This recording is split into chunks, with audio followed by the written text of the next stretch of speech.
بسم اللہ الرحمن الرحیم۔ میں اس وقت چنگی بانڈی کا ایک علاقہ ہے، میں یہاں پر موجود ہوں،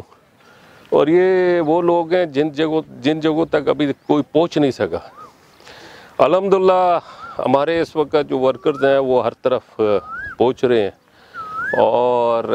جہاں جہاں ہماری بساط ہے ہم کوشش کر رہے ہیں کہ وہاں تک پہنچ کے لوگوں کو ریلیف دیں۔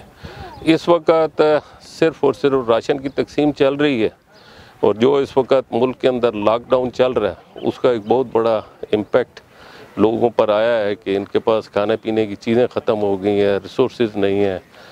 پیسوں کی کمی ہے، غریب لوگ ہیں، جس کی وجہ سے میں بہت زیادہ خراج تحسین پیش کرتا ہوں جو ہمارے مخیر حضرات اور فاؤنڈیشنز اور مختلف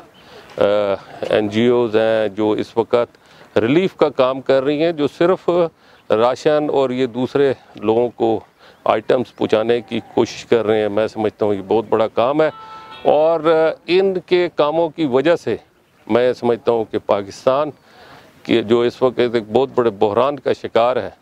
وہ انشاءاللہ اس بحران سے جلد از جلد نکلے گا۔ ہمارے لوگوں کا جذبہ جو ہے وہ اس وقت مضبوط ہے، اور میں سمجھتا ہوں کہ یہ جذبہ جو ہے ہمیں اس مشکل اور ایک بہت بڑی آفت جو اس وقت پوری دنیا میں ہے، اور پاکستان بھی اس سے بہت سخت ترین طریقے کے ساتھ متاثر ہے، اللہ تعالیٰ اس بحران سے ہم سب کو نکالے گا، اور پاکستان جو اس وقت بہت زیادہ مسائل کا شکار ہے اللہ تعالیٰ ان کے ان مسائل کو جو ہے ختم کرے۔ ہماری خواہش ہے، یہاں پر یہ کچھ لوگ بھی بیٹھے ہیں جن کا تعلق اسی علاقے سے ہے، اور آپ کے پاس اس سے پہلے کوئی راشن لے کر آیا؟ نہیں آیا۔